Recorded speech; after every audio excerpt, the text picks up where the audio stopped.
लामिछाने र बालेन शाह बिचमा निर्णायक वार्ता हुँदैछ। तपाईँलाई थाहा छ अब हुन त चुनाव हुने छाटकाट त्यति देखिँदैन विविध कारणले, तर चुनाव होस् या नहोस् समानुपातिक सूची पर्सि बुझाउनै पर्छ।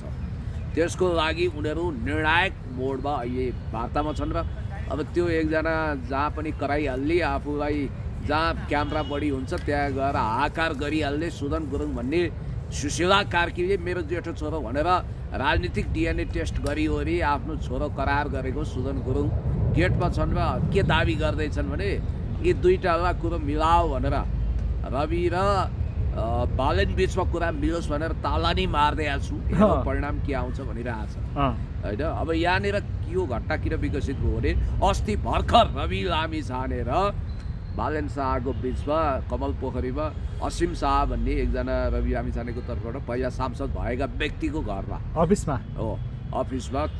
5.5-6 घन्टा कुराकानी भयो। हजुर, अब 5.5-6 घन्टा भने 2-3टा मुभी सकिने पिरियड हो। त्यसमा अब के छ त तपाईँ त कति ह्यान्डसम, ओहो यस्तो भएछ उस्तो भएछ भनेर छलफल पक्कै भएन होला, अलिअलि भयो होला, कुनै फिल्मी कुरा पनि भएन होला, पेचिलो राजनीतिक राजनीतिक विषयमा कुराकानी भएको बुझिन्छ र त्यो सिटिङमा चाहिँ रवि लामिछाने अहिले तत्काल प्रधानमन्त्रीको उम्मेदवार बन्न कानुनी रूपमा योग्य नभएको हुनाले, कानुनी रूपमा नमिल्ने हुनाले बालेन शाहलाई यसपटक रासपाले आफ्नो पार्टीबाट चुनाव उठाएर जिताउने, त्यसपछि उनलाई प्राइम मिनिस्टरको उम्मेदवार घोषणा गर्ने र प्रधानमन्त्री बनाउने बहुमत ल्याएर त्यसपछि रवि लामिछानेको मुद्दा टुङ्गिवरी एउटा अवस्था आएपछि रवि लामिछानेलाई प्रधानमन्त्री घोषणा गर्ने बनाउने भनेर उनीहरूको बिचमा जेन्टलमेन एग्रिमेन्ट भएको र त्यसको लेखापढी हुन मात्रै बाँकी भनिएको थियो। अब हतार रवि लामिछाने चाहिँ आफ्नो मुद्दाको तारिक बोक्न चितवन जाँदै हुनुहुन्थ्यो, उहाँलाई सोद्धाखेरि उहाँ टक्क किन हो होइन, त्यो चरणमा छलफलै पुगेको छैन, अहिले कर्टसी कल जस्तो हो, अहिले गुडविल मिटिङ जस्तो हो, त्यो होइन भन्नुभयो। अब बालेन पनि रवि लामिछानेले आफ्नै पार्टीमा आउन आह्वान गरिरहेको र रासपाबाटै अगाडि बढ्न धेरै नै करकर गनगन खनगन गरेको हुनाले रासपामा छिर्न उनलाई मन रहन्छ, उनको आफ्नै पार्टी रहेछ होइन, देशभक्त के राष्ट्रवादी के भन्ने टाइपको छ, चुनाव चिन्ह लौरो भएको पार्टी अलरेडी निर्वाचन आयोगमा दर्ता रहेछ हो, त्यो पार्टीबाटै चुनाव लड्ने उनको मनस्थिति देखिन्छ। अब कुलमान घिसिङको आज 2 बजे केन्द्रीय कमिटीको मिटिङ भनेको छ, के अरे पत्रकार सम्मेलन भनेको छ, के छ त्यो सबै होला जस्तो मलाई लाग्छ।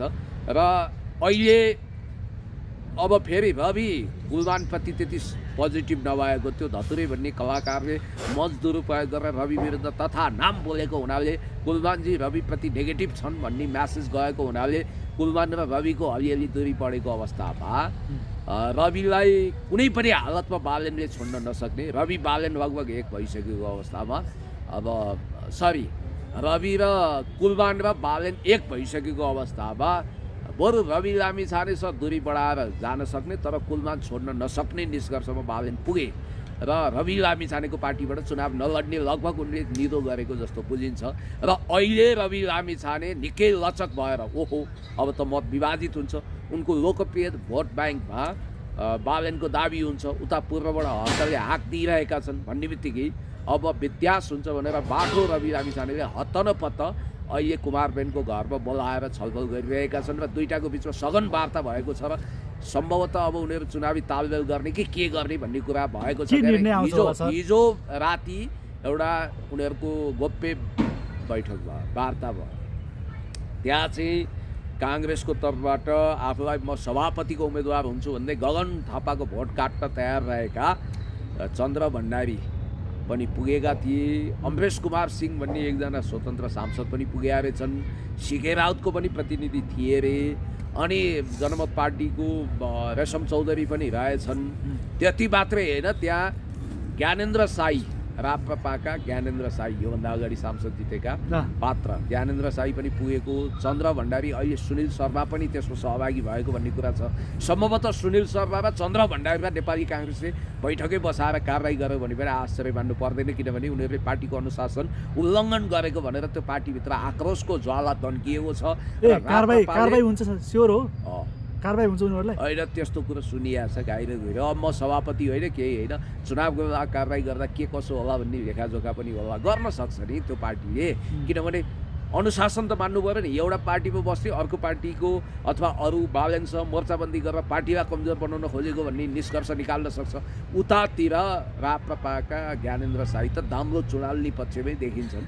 उनी लगभग राप्रपालाई धोका दिइसकेको अवस्था हो र उनलाई पनि अब लेनदेनले स्पष्टीकरण सोध्ने अथवा निलम्बन गर्ने प्रयास गरिरहेको भन्ने कुरा आएको छ पार्टीबाट। ज्ञानेन्द्र साईलाई पनि एउटा हलचल त मचिनी नै भयो। ज्ञानेन्द्र साईलाई पनि त्यो पार्टीबाट गत्याउन खोज्नेहरूको जमात छ नि त त्यहाँ पूर्व पञ्चहरूको। त्यस कारणले गर्दाखेरि फेरि पार्टीले प्रवक्ता बनाइदिएको छ, सांसद पनि भएका छन्, किन चञ्चल भएको हो भन्ने पनि आउँछ।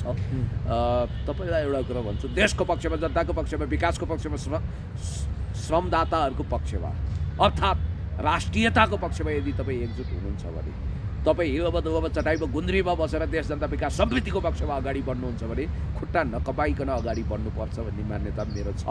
र यो सिलसिलामा हर्क साम्पाङजीसँग पनि कुराकानी गर्ने भनेर बालनले उदारता देखाएको भन्ने कुरा पनि मिडियामा आएको छ। हर्क साम्पाङले चाहिँ यो हुनै सक्दैन, म उनीहरूसँग एकतै गर्दिनँ, कार्यगत एकतै गर्दिनँ भनेर टकटकिनु भएको छ। अनि उहाँले अब तपाईँले देख्नु भएको छ क्रिसमसको शुभकामना दिइहोरी त्यसपछि लगत्तै त्यो स्ट्याटस देख्नु भएको छ। यतिखेर के भन्दै हुनुहुन्थ्यो? यति बेला चाहिँ जुन रविको र बालनको भित्र वार्ता भइरहेछ होइन, बाहिर चाहिँ को आउनु भएको रहेछ भन्दाखेरि अर्जुन घिमिरे पाँडे पनि आउनु भएको रहेछ। अनि कमेडी च्याम्पियन नै होस्ट गर्ने मान्छे को हुनुहुन्छ अरे कमेडी दरबार होइन कि च्याम्पियन चाहिँ के भण्डारी, विशाल भण्डारी, उहाँ पनि उपस्थित हुनुभएको छ यति बेला होइन।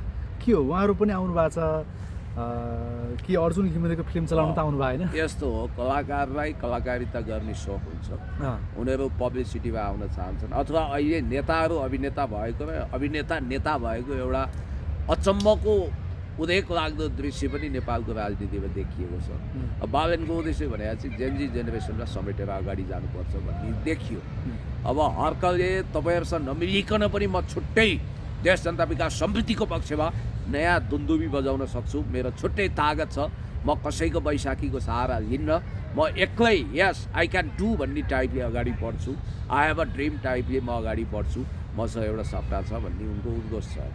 अब अर्कोतिर रवि लामिछाने र बालेन शाह मिल्नुपर्छ भनेर खास गरी बढी जोड चाहिँ रविकै छ। हजुर, यो चेन्जिङ मोमेन्ट पछि रणनीतिक हिसाबले रवि लामिछानेसँग सहकार्य गर्नुपर्छ भन्ने मोड भयो। बालेन शाह किन पुगे भने उनी रक्षात्मक भएका छन्। अब मुद्दाहरूको कारण, तनावको कारण रवि लामिछाने तत्काल चुनाव जिते पनि सांसद, मन्त्री, प्रधानमन्त्री भएर काम गर्न नसक्ने अवस्था आएको हुनाले उनले अर्को पात्र तयार गर्नुपर्ने आवश्यकता छ। उनी कुलमानलाई प्रधानमन्त्री वा कार्यवाहक सभापति मान्न तयार नभएको हुनाले कुलमानजीसँग पनि कार्यगत एकता भएर त्यस कारणले गर्दाखेरि कतै यो हर्क साम्पाङको पूर्वमा भएको उदय रोक्नको लागि यिनीहरू एकजुट त भएका छैनन् भनेर हर्कले शङ्का मानेको अवस्था पनि छ हर्क साम्पाङजीले।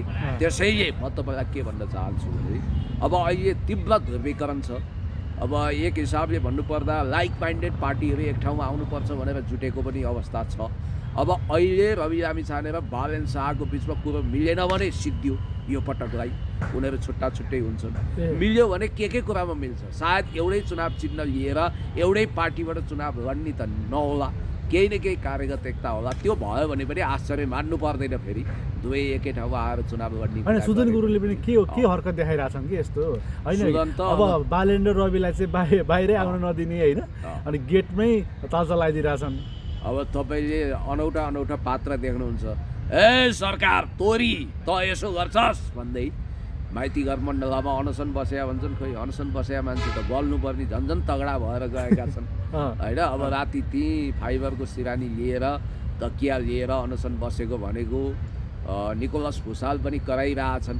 उनी चाहिँ यो सरकारैको अस्तित्वै चाहँदैन भनेर भनिरहेछन्। अर्कोतिर फेरि यो सुदन गुरुङको अचम्म छ, संसद पुनर्स्थापना गर्नुपर्छ अनि जेनजीको माग संशोधन गर्न संविधान संशोधन गर्नुपर्छ भन्छन्।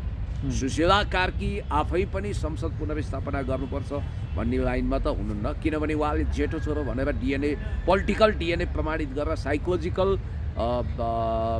सन्तानको रूपमा स्वीकार गरेको। उनको वास्तविक छोरा त विदेशमा होलान्। यो सुदन गुरुङ किन यति चोरीफोरी गरिरहेछन्? उनी त संविधानभन्दा माथि आइ एम द स्टेट भन्ने उनको खुइ छ। जे होस्, अहिलेको अवस्थामा बालेन शाह र रवि लामी छाने डक्ट्रिन अफ नेसेसिटी, आवश्यकताको सिद्धान्तको आधारमा एक ठाउँमा आएको बुझिन्छ। कुलवानको त कुरा सिद्धिसकेको छ। कुलवान बालेन जता जान्छन् त्यतै जान्छ। र बालेनको पनि एउटा कुरा निश्चित भयो कि अब हेर्नुहोस्, हेर्दै दुईवटा मेयर त खाली हुने नै भयो। धरानको हर्क साम्पाङज्यूको सिट खाली हुने भयो, अर्कोतिर बालेन शाहको पनि खाली हुने भयो। याद गर्नु होला, किनभने यी दुवै पात्र चुनाव उठ्ने होइन, एकैचोटि उठ्ने होइन। अब आम चुनाव एकचोटि भयो भने अब अर्को कुरो चुनाव होला र भन्ने आशंकाको तापमान पनि बढेको छ। जनआस्था न्युज यस्तो आधिकारिक टाइपको न्युज पोर्टल हो, त्यहाँ किशोर श्रेष्ठजी हुनुहुन्छ। फेरि यो युट्युबमा हाबी भएको चर्चित भएको किशोर वा किशोर श्रेष्ठ होइन, जनआस्थाको सम्पादक किशोर श्रेष्ठ, जो once upon a time press काउन्सिलको अध्यक्ष हुनुहुन्थ्यो। 2056, 57, 58, 59, 60, 61, 62, 63, 64, 65, 66, 67, 68, 69, 70, 71, 72 सालसम्म मेरो धेरै आर्टिकल छापिएको पत्रिका हो जनआस्था। सैकडौँ आर्टिकल छापिया छ। हो त्यही जनआस्थाका सम्पादक किशोर श्रेष्ठले चाहिँ केपी शर्मा ओलीज्यूले सुशीला कार्कीको गभर्मेन्ट ढाल्नको निम्ति कल्याण श्रेष्ठलाई तयार गरेको, तर शेरबहादुर देउवाले नयाँ तरिकाले सोचेको। शेरबहादुरलाई संसद पुनर्स्थापना भएपछि तपाईँ प्राइम मिनिस्टर बन्नुहोस् भनेको अफर उनले नमानेको, किनभने फेरि विद्रोह होला के होला। त्यसकारण आइरन कट्स आइरन, पूर्व न्यायाधीशको ठाउँमा वाइ नट अहिलेको बालवाला प्रधान न्यायाधीशलाई नै प्रधानमन्त्री बनाएर संसद पुनर्स्थापना गरौँ भन्ने उनको मत रहेछ।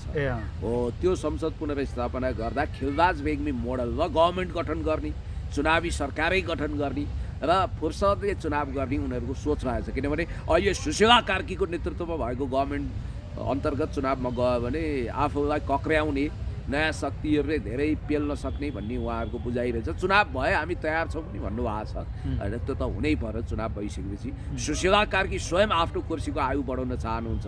त्यस कारणले गर्दाखेरि बालवाला प्रधान न्यायाधीश प्रकाश सिंह राउतको नाममा लगभग सहमति जुटेको, पुसभित्रै संसद पुनर्स्थापना हुन सक्ने र प्रकाश सिंह राउतलाई ल्याउने विधि चाहिँ पहिला संसद पुनर्स्थापना गर्ने, संसदको 2/3 संविधान संशोधन गरेर संसद बाहिरका मान्छे पनि प्रधानमन्त्री हुन सक्छन् प्रधान न्यायाधीश भन्ने एउटा प्रावधान राख्ने र त्यो आधारमा प्रकाश सिंह राउतलाई चुनावी सरकारको प्राइम मिनिस्टर बनाउने। उहाँको पदावधि चैतपछि सिद्धिँदैछ। अहिले यो तत्काल यो गर्ने भनेर एउटा एक्सर्साइज भएको रहेछ। यदि यस्तो भयो भने, किनभने यो धेरै सम्भावनाको नजिक रहेको कुरा हो, यस्तो भयो भने अब चुनावको तयारी हुँदै गर्छ, समानुपातिक लिस्ट बनाउँदै गर्छन्, के हुँदै गर्छ। तर यो सब हात्ती फुस्सा टाइ फिस जस्तो हुन्छ र नयाँ माहौल बन्छ। त्यतिखेरसम्म दलहरूले आफ्नो चुनावी एक्सर्साइज ज्यादै गर्न सक्छौँ भन्ने छ। र अर्को कुरो चाहिँ रवि बालेन कुलवानहरू एक ठाउँमा आउन सक्छन् भने काङ्ग्रेस एमाले मिलेर किन नलड्ने भन्ने पनि एउटा यो संसदीय अङ्कगणित भित्रभित्रै खिचडी पाक्ने तरिकाले सुरु भएको भन्ने बुझिएको छ। अब त्यसपछि के छ भने जस्तो कसरी मिल्लान्, सङ्घर्षमा त जहाँ गए यिनीहरूसँगै काङ्ग्रेस एमाले मिल्न चाहिँ कसरी मिल्छन् भन्ने कुरोको सहज जवाब छ। जस्तो देशव्यापी चुनावी सर्वेक्षण गर्ने, जहाँ काङ्ग्रेसले चुनाव जितेको छ त्यहाँ काङ्ग्रेसलाई छोडिदिने लोकतान्त्रिक सहयात्री दलको हिसाबले, जहाँ एमाले जितेको छ त्यहाँ काङ्ग्रेसले छोडिदिने। यसरी चुनाव लड्दा अब जस्तो काङ्ग्रेसले पनि जितेको छैन, एमाले पनि जितेको छैन, तेस्रो कुनै पार्टी रासपा वा कसैले या माओवादी पनि आउने भन्ने कुरा छ, नेकपा पनि होइन। त्यहाँ नेकपा आयो भने नेकपाले जितेको ठाउँमा नेकपा उठ्ने होला होइन। अब त्यसरी गर्दाखेरि समानुपातिक आफ्नो बाक्सा भइहाल्छ। प्रत्यक्षपछि त्यसरी उठ्दा एउटा यिनीहरूलाई फाइदा के देखियो भने चुनाव हतपत्त हारिँदैन भन्ने रिडिङ छ। एकजना काङ्ग्रेसी नेता सचेतक श्याम घिमिरेले त पुरा 2/3 नै हामी क्याप्चर गर्छौँ भनेर पनि भन्नुभएको छ। त्यसो गर्दाखेरि जस्तो काङ्ग्रेसले पनि जितेको छैन, एमाले पनि जितेको छैन, त्यहाँ को उठाउने भन्दा थर्डमा को आएको छ, के अरे सेकेन्ड पोजिसनमा को आएको छ। जस्तो रासपाले जितेको छ, ल रवि लामिछानेको ठाउँमा सेकेन्ड पोजिसन कसको आएको छ त्यसलाई त्यहाँ छोडिदिनु, त्यहाँ काङ्ग्रेस होला वा एमाले होला। अनि सविता गौतमको ठाउँमा को आएको छ त्यसलाई छोडिदिने, सिके राउतको ठाउँमा को आएको छ सेकेन्ड त्यसलाई छोडिदिने गरी उनीहरूले समीकरण गर्दैछन् भन्ने बुझिन्छ। यता सिके राउत अनि त्यसपछि तपाईँको रवि लामिछाने, रेशम चौधरी, बालेन शाह सुदन सबै एक ठाउँमा हुने भन्ने कुरा छ र हर्क साम्पाङले चाहिँ यसलाई एमसिसीवादीहरू पश्चिमाहरूको जमघट भन्नु पनि भएको छ। अब यसलाई हामी अस्वीकार गर्छौँ। देशभक्तहरूको ध्रुवीकरण हुनुपर्छ भनेर कतै केपी शर्मा ओलीज्यूसँग भविष्यमा चुनावी मोर्चाबन्दी त गर्ने होइन भनेर कतिपयले आकलन गरेका छन्। अब त्यस्तो होला नहोला त्यो बेग्लै कुरा हो होइन, तर सम्भावनाको खेल अनेक भएको बुझिन्छ। होइन, बालेन शाहले पनि कतिजनालाई भेट्न जानुभएको, कहिले भीम उपाध्यायलाई भेट्न जानुहुन्छ होइन, कहिले भगवान कोइरालालाई भेट्न जानुहुन्छ। भीम उपाध्यायको त कुरा प्रश्न छ, उनी चुनाव लड्दैनन् रे, फेरि उनमा मुद्दा पनि छ नि त। उनको मुद्दा सर्वोच्चमा पेश भइसकेका छ। त्यो भएको हुनाले उनको मुद्दाको कारणले उनले अहिले चुनाव उठ्न पाउने अवस्था छैन। उनले त्यो कुरा बाहिर ल्याउँदैनन्। मेलम्ची भ्रष्टाचार काण्डमा चाहिँ मुद्दा छ, त्यो कारण हो। र अर्को कुरो उत्तर कोरियाको आणविक प्रोपेल्ड पनडुब्बी पनि लन्च भएछ है साथी। हजुर, यो छ्यास उत्तर कोरियाले democratic people's republic of Korea, प्रजातान्त्रिक जनगणतन्त्र कोरियाले चाहिँ तपाईँको मिसाइल लन्च गरेछ। इन्टरकन्टिनेन्टल होला पनडुब्बी लन्च गरेछ आणविक। र कुमार बेनको घर कुरेर बसेका सुदन भन्छन् रवि र बालेन नमिलेसम्म गेट खोलिँदैन भन्ने समाचार पनि आइरहेको छ। भित्र रवि बालेन वार्तामा बाहिर को हेर्नुहोस् भन्ने कुरा पनि छ। सामाजिक सञ्जालवाला साथीहरू पनि टन्नै हुनुहुन्छ। र यहाँनिर के देखियो, अब अनलाइन खबर एकचोटि हेरौँ हामीले, के नयाँ तातो ताजा। एउटा भर्खरै तपाईँले पनि सुन्नुभएको छ, हिजो मात्रै होइन, रवि र सुदनको हत्या योजना होइन, कसले दियो सार्प सुटरलाई सुपारी भनेर आएको छ होइन। यो के हो खासमा सर? अब यो चाहिँ सुदन गुरुङले उनको हत्या योजनाको पर्दाफास गर्ने भनेर आफ्नो महत्त्व बढाएका होलान्। डेमोक्रेसीमा त्यसरी हत्या गर्ने भन्ने हुँदैन। अब रवि बालेनको छलफलमा अमरेश कुमार सिंह पनि मिसिए रे है। अब यो कुरा ख्याल गरौँ, यी तिनै विवादास्पद मान्छे हुन् जसले विगतमा नेपालका महत्त्वपूर्ण सूचनाहरू विदेशीमा सप्लाई गरेको कुरा आफैले स्वीकार गरेका छन्। र सिके राउत त यो देश टुक्राउनु पर्छ भन्ने अभियानमा लागेकै मान्छे हुन्। नेपाल आमालाई विभिन्न आमजकारी गाली गरेकै मान्छे हुन्। यी सबैलाई ल्याएर मिलाउँछु पनि भन्नु भएन के। गलत देशघाती देश विरोधी तत्त्वहरू एक ठाउँमा आउनु पनि भएन भन्ने रवि र सुदनलाई चाहिँ। अब तपाईँले अघि भन्नुभयो हत्याको कुरो, हेर्नुहोस् अजम्बरी लिएर कसले आएको छ र? म त बुद्धवादी शान्तिवादी मान्छे हो। अब उहाँहरूले कसैको हत्याको योजना बनाउनु भएको थियो र यताबाट हत्या गर्छौँ भने आऊ कि नभए होइन, किनभने कराप च्याप बनाउँछौँ भनेर त उहाँहरूले पनि भनेको। त्यस कारणले गर्दाखेरि खबरदार कसैले पनि कसैको हत्या गर्ने षड्यन्त्र नगर्नु होला। यो कुरा अफवाह ठहरियोस्, झुट ठहरियोस्, त्यस्तो केही नहोस्। अब रवि बालेन वा कुलमानको के अरे सुदनको रगतको प्यासा कोही छ भन्ने कुरो मैले चाहिँ विश्वास गर्दिनँ। किनभने डेमोक्रेसीमा मान्छेले केस लगाउन सक्छन्, के लगाउन सक्छन्। अस्ति तपाईँले हुन त यो संसार एकदम रहस्यमय छ। 11 लाख ऋण तिर्नाको गाह्रोले मिल्ने साथीलाई नै लगेर जङ्गलमा हत्या गरेछ नि त एकजना देवराज चालिसे भन्ने र उसको साथीले। तपाईँले देख्नुभयो नि त। जटिल कुराहरू त भएका छन्। त्यस कारणले गर्दाखेरि धेरै कुराहरू यहाँ आएको छ। एकदम सोची विचारी फुकी पाइला चाल्नुपर्ने आवश्यकता पनि छ। भनेपछि सुदन र रविलाई चाहिँ यस्तो काम चाहिँ गर्न सक्दैन नि, यो फन्डा हो होइन? होइन, यस्तो छ क्या, सुदन गुरुङ अहिले आफ्नो भ्यालु बढाइरहेछन्। उनलाई बालेनले पनि धेरै बाल दिएको देखिएन, रविले पनि कदर गरेको देखिएन। उनी आफ्नो हाइट आफै बढाइ भन्दै हिँडेका छन्। अब सुशीला कार्कीले जेठो छोरो भनेर के घोषणा गरेका थियो, उनी त जुनेलो पड्किए जस्तो पटटटटटट पड्किएर भटटटटट हिँड्दैछन्, रटटटटट गर्दैछन्। त्यस कारणले यस्ता मान्छेहरूको कुनै भर हुँदैन। अब यिनी जहाँ पनि मिल्छन् होइन। अब एउटा पानीको क्यारेक्टर हुन्छ के, पानीमा फोहोर पानी नै भनौँ न, जहाँ मिसा त्यहीँ त्यसले ढल जस्तो बनाइदिन्छ। सुदन गुरुङ ओभर स्मार्ट भएर हिरोइजम देखाउनुको अर्थ छैन। अनि सुदन गुरुङ भन्छन् यो व्यवस्था फ्याँक्नुपर्ने, मैले जोगाइदिएँ भन्छन्। यो एउटा मान्छे अनाधिकृत संविधानले नचिनेको मान्छेमा यो असीमित पावर आए जस्तो, हनुमानजीको तागत आए जस्तो ठुल्ठुला कुरा गर्ने औकात कहाँबाट बनायो? सुशीला कार्कीले के बारलारा फाउन्डेसनको सदस्य हुनेकै कारणले अथवा समता फाउन्डेसनको मान्छे हुनाकै कारणले अथवा प्रीतिबद्ध मोभमेन्टको लागि अनुदान लिएको हुनाले पश्चिमा शक्ति केन्द्रहरूको लाड प्यारमा आधारित भएको हुनाले नि सुदनलाई यति पावर दिएको हो त। उनको पोलिटिकल स्ट्याटस के हो, उनको सरकारी हैसियत के हो, संविधानले उनलाई चिन्दैन, एउटा एज अ सिटिजन मात्रै चिन्छ। त्यस कारणले सुदन गुरुङ भन्ने मान्छेको नाम कसैले पनि सुनेका थिएन। पहिला पानी बाँड्न हिँडेको तत्त्व हुन्, अहिले उनी जताततै हाबी हुन खोजिरहेका छन्। जहाँ जहाँ क्यामेरा त्यहाँ सुदन गुरुङ र निकोलस भुसाल भने जस्तो छ। अब फेरि निकोलस भुसालले अर्को भाँडभैलो गर्ने होला भनेपछि अब अनसन त गरिरहेछन् होइन, तपाईँले देखिरहनु भएको छ। त्यसैले मलाई जहाँसम्म लाग्छ सस्तो लोकप्रियताको लागि पब्लिसिटी स्टन्ट गर्ने भन्दा पनि दिगो काम गरेर जानुपर्छ जस्तो मलाई लाग्छ। यो पब्लिसिटी स्टन्ट भने चाहिँ कति आए कति गए, 4 दिनका चाँदनी फिर हँदेरा ज्ञानेन्द्र साईलाई राप्रपाले प्रवक्ताको जिम्मेवारी दिएको छ। उनी विघटित प्रतिनिधि सभाका सांसद पनि हुन्, तर उनलाई पार्टीले विभिन्न ठाउँबाट सिफारिस गरेका छ। पार्टीको नीति नियम आचार संहिता विपरीत उनी गएर बालन शाहसँग वार्तारत हुन्छन्, गोप्य भेटघाट गर्छन्। गोप्य भनिएको तर पुरा मिडियामा छारष्ट भएको छ। त्यसकारण उनलाई अनुशासनको कारबाही हुने सम्भावना तीव्र भयो भन्ने समाचार सुनेका छौँ होइन। अब सुनिल शर्मा पनि छटपटिरहेका छन्, किन छटपटिएका छन् मलाई थाहा छैन। उनलाई पनि र त्यसपछि चन्द्र भण्डारीलाई पनि कारबाही गर्ने सम्भावना भनेर भनेको छ। अब प्रधानमन्त्री कसलाई बनाउँदैछ सर? सुनिल शर्मा 30 वर्ष अगाडिको भूपू रिक्सावाल उनले भनेकै छन् होइन। अब उनको एउटा म तपाईँलाई भिडियो पनि यहाँ सुनाइदिन्छु।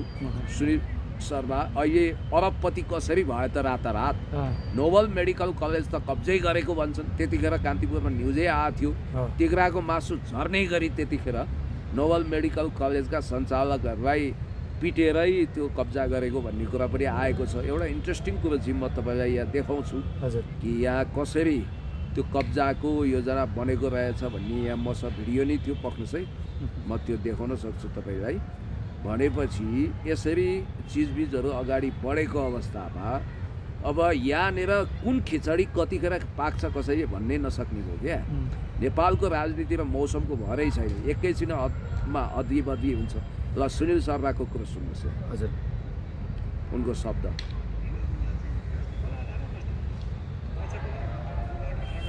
ल सुनौ।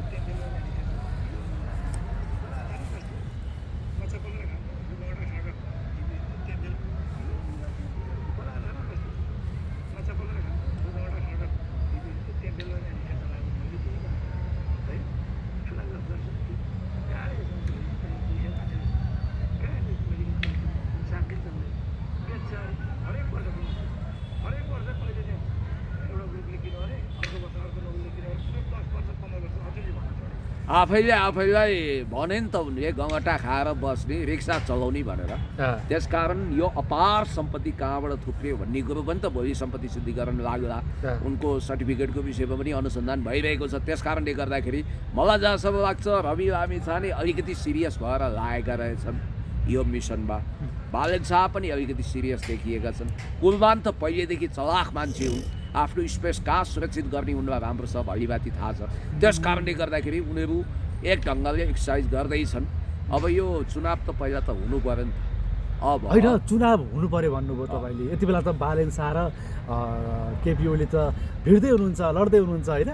चुनावमा चाहिँ कसले मार्ला सर बाजी चाहिँ होइन। अब यो बालन शाहले पहिलो कुरो आफैले काहीँ घोषणा गरेका छैनन् कि म केपी शर्मा ओलीज्यू छ झापामा गएर चुनाव लड्छु भनेर उनले स्ट्याटस पनि लेखेका छैनन्, सार्वजनिक रूपमा भनेका पनि छैनन्। या अचम्मको कुरा चाहिँ के छ भने नेपाल सरकारको मन्त्रीको हैसियतले कुलमान घिसिङजी पार्टीको गतिविधिमा सक्रिय हुनुहुन्छ। सुशीला कार्कीले एउटा कोड अफ कन्डक्ट आचार संहिता बनाउनु भएको थियो, हामी राजनीति नगर्ने, चुनाव नलड्ने, नन एलाइनमेन्ट टाइपका मान्छे लिएर क्याबिनेट बनाउँछौँ भन्नुभएको थियो। त्यो बाचा पुरा भयो त। कुलमानजीको दुवै हातमा लड्डु जस्तो देखिया छ। अनि अर्को कुरो तपाईँले अघि भन्नुभयो कि वास्तवमा चुनावको सन्दर्भमा जुन ढङ्गको अहिले विकसित परिस्थिति छ, सर्वोच्चमा रिट विचाराधीन छ। जुनसुकै समय यो संवैधानिक जग नभएको पुग्न पुच्छरको सरकारलाई गलत्याइदिन सक्छ, एक झड्कामै सडकमा ल्याइदिन सक्छ सर्वोच्च अदालतले। मैले भनिहालेँ सर्वोच्च अदालतको सम्माननीय प्रधान न्यायाधीश प्रकाश सिंह राउतज्यूलाई नै चुनावी सरकारको कमान्ड सुम्पिने भन्ने कुरा पनि आएको रहेछ। अब यहाँनिर एउटा विचारणीय पक्ष के छ भने नयाँ मिल्नुपर्छ भन्ने एउटा न्यारेटिभ भाष्य सृजना भएको छ। नयाँ भन्नाले दलमा संलग्न नभएका सबै होइन मूलधारका दलहरूमा नसमेटिएका दलहरू भन्ने छ। रवि लामिछानेलाई म जसरी पनि प्रधानमन्त्री हुनुपर्छ भन्ने त छ, तर उहाँलाई यो मुद्दा बाधक छ। मैले भनिहालेँ, अब उहाँ मुद्दाबाट चोखिनु भएको छैन, क्लिन चिट दिएको छैन अदालतले होइन। अब उहाँको त्यो आवश्यकता छ। बालन शाह जेएनजी पछि अलि रक्षात्मक भएका छन्, लुसिफरको ट्याग लगाइएको छ, अनेक कुरा आएको छ। त्यसकारण रेड सी हेर्दै जाउँ। हर्क साम्पाङले भर्खरै के लेख्नु भएको रहेछ भन्दा सर होइन, जेएनजीलाई उक्साएर मर्न लगाएर जेएनजी अन्त्येष्टि समेतमा ननिस्किने, लुकेर गेम खेल्ने गेमर पनि चुनावमा आउने रे भनेर लेख्नु भएको रहेछ। त्यो बालन शाहजीलाई भने बालन शाहजीले चाहिँ हर्क साम्पाङजीलाई मिलाउँछु भन्नुभएको छ, अनकन्डिसनल लभ गर्छु पनि भन्नुभएको छ। अब हर्क साम्पाङले चाहिँ व्यङ्ग्य कस्नुभयो कसलाई? बालन शाहलाई। लुसिफरको बिम्ब अथवा भगौडा भन्ने उहाँले बालन शाहलाई हो।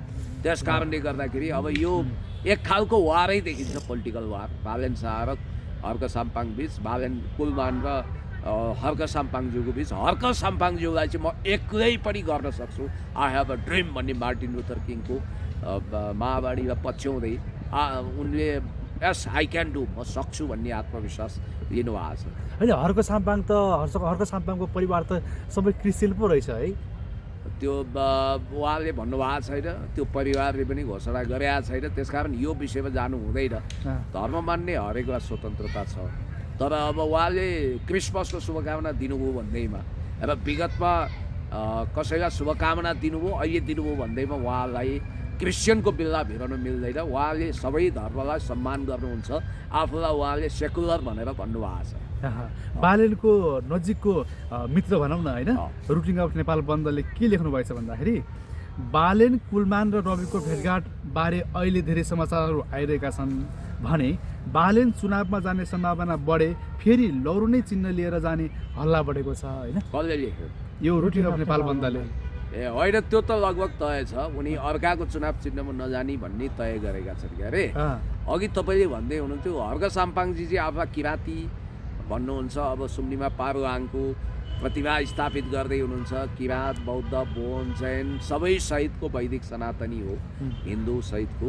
त्यसकारण अब यो तपाईँले अघि रुटिन अफ नेपाल बन्दको स्ट्याटस देखाउनु भयो मलाई। हजुर, रुटिन अफ नेपाल बन्द भनेको एकजना पौडेल भाइ उहाँले सञ्चालन गर्नुहुन्छ र उहाँलाई भिक्टर पौडेल भनेको बालन शाहको माउथ स्पिकर अर्थात् माइक मानिन्छ।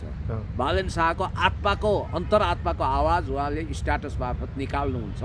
सम्भवतः यही कुरो सत्य हो। लौरो चुनाव चिन्ह र उनको आफ्नै पार्टी रहेछ, त्यहाँ अलरेडी दर्ता भइसक्यो, त्यसैबाट जाने भन्ने एक खालको सहमति छ। र अब मात्र चुनावी सहकार्यको कुरा मात्रै हुनसक्छ बालेन र रवि लामिछानेको बिचमा। त्यहाँ ताला लगाए पनि उनीहरूले तोडिहाल्छन्। सुदन गुरुङको ताला त तोडिहाल्छन्। बरु 24 घन्टा 48 घन्टाभित्र को कारवाहीमा पर्ने हुन् दलका, ज्ञानेन्द्र साई, चन्द्र भण्डारी, सुनिल शर्मा, त्यो चाहिँ हेर्न बाँकी छ। त्यतिकै सधैँ ओली निवास गुन्डुमा देखिने कलाकार विशाल भण्डारी होइन, अनि अहिले चाहिँ रवि र बालेनको वार्ता भइरहेको स्थानमा पुगिरहेछ। विशाल भण्डारीजीको व्यक्तिगत परिचय भनेको धरान उपमहानगरपालिकाको पहिलाकी उपमेयर अर्थात् त्यहाँको मेयर त्यतिखेर बित्दाखेरि तारा सुब्बा बित्दा त्यहाँ कार्यवाहक मेयर हुनुहुन्थ्यो। अस्ति जेएनजी मोमेन्टमा उहाँको घर नराम्रो छ, तोडफोड गरे। मन्जु भण्डारीको आफ्नै भाइ हुनुहुन्छ क्यारे। त्यो नाताले उहाँ नेकपा एमालेसँग नजिक भएको भन्ने बुझिन्छ। तर अब अहिले होला के हुन्, अब कलाकारहरूलाई पब्लिसिटी चाहिन्छ, लोकप्रियता चाहिन्छ, लोकप्रियताले नै च्यानल चल्ने हो। अब केपी शर्मा ओलीज्यूलाई विगतमा समर्थन गरेकै हुनाले प्रकाश सपुतमा पानी पिउन दिएनन्, तपाईँले देखिहाल्नुभयो। अनि अर्को अहिले ज्योति मगर पनि आक्रामकको तारोमा परेकी छिन्। त्यस कारणले गर्दाखेरि यो कला र कलाकारहरूको क्षेत्र भने चाहिँ राजनीति नहुनुपर्ने, तर नेपालमा अभिनेताहरू सबै नेता बन्दै गरेको, नेता जति जम्मै अभिनयमा गएको जस्तो पो देखियो। विचित्रको उदेक लाग्दो सिन पो छ त। कलाकार चाहिँ कलाकारितामा रमाउनु पर्ने, राजनीतिमा रमाइरहेका छन्। र एउटा कुरा ख्याल गर्नु होला, त्यो हत्या सत्याको कुरोले चाहिँ मास सेन्टिमेन्ट भड्काउन खोजेको होला, इमोसनल ब्ल्याकमेलिङ गरेको होला, आफूप्रति सिम्पथी बढाएको होला। तर एउटा कुरा निश्चित छ, सुशीला कार्कीको सरकार टोपल डाउन भयो भने सबभन्दा पहिलो वारेन्ट चाहिँ गिरफ्तारीको वारेन्ट सुदन गुरुङलाई काटिने सम्भावना लगभग छ। र बालनलाई पनि भोलि यो जेन्जी आन्दोलनको क्रममा छानबिन गर्छन्, नतिजा उल्टिन सक्छ। त्यसकारण उनीहरू धेरै नै अब भनौँ न, अब उसले भन्थिन् नि त के अरे पुकार बमले भन्थे नि त सबैलाई जेल हाल्छन् भोलि भनेर होइन। अब अर्को कुरो रक्षा बमलाई चाहिँ सबै जेन्जी जोड्ने जिम्मेवारी बालेनले दिएको भन्ने कुरा पनि आइरहेको छ। रक्षा बम भनेको फेरि युएस एम्बेसी युथ काउन्सिलको मेम्बर पनि हो। त्यही मेम्बर हुनाले बबु गुप्ता हाम्रो भाइ हुन्, उनी मन्त्रीमण्डलमा गए भन्नासाथ यहाँ राष्ट्रिय मात्रै होइन कि अन्तर्राष्ट्रिय तत्त्वको इन्ट्रेस्ट पनि सल्लाह लागेको छ र इन्डियनहरू चाहिँ चुनाव at any cost at any rate चाहन्छन्, किनभने उनीहरू नियन्त्रित अस्थिरताको आफ्नो कमान्ड पश्चिमालाई अमेरिकन युरोपियनलाई सुम्पिन चाहँदैनन्। तर Euro American center Indo West चाहिँ नेपालमा चुनाव नगराउने पक्षमा छ भन्ने कता कता सुनिन्छ, किनभने अस्थिरता फैलाउन। हस् सर, समय र सम्वादको लागि हजुरलाई धेरै धेरै धन्यवाद। तर यति बेला चाहिँ अर्को एउटा पनि भर्खरै एउटा न्युज प्लिज के आयो भन्दाखेरि रवि बालेनसँग नजिकिएर सुनिल शर्मा काङ्ग्रेस त्यागेकै हुन्। के अरे काङ्ग्रेस त्यागेकै हुन्? केमा आयो यो चाहिँ एउटा न्युजमा ग्यालेक्सी खबर डट। अरे राजनीतिमा गोरु ब्याउँछ, सूर्य पश्चिमबाट उदाउँछ, खेराको बोटमा जाइफल फल्छ भनेर डाक्टर तुलसी गिरीले उहिले भनेका थिए। अब सुनिल शर्मा यदि काङ्ग्रेस त्यागेर उता पस्यो भने गोरु ब्याउँछ, खान तयार हुनु होला। हस्, thank you so much. Thank you.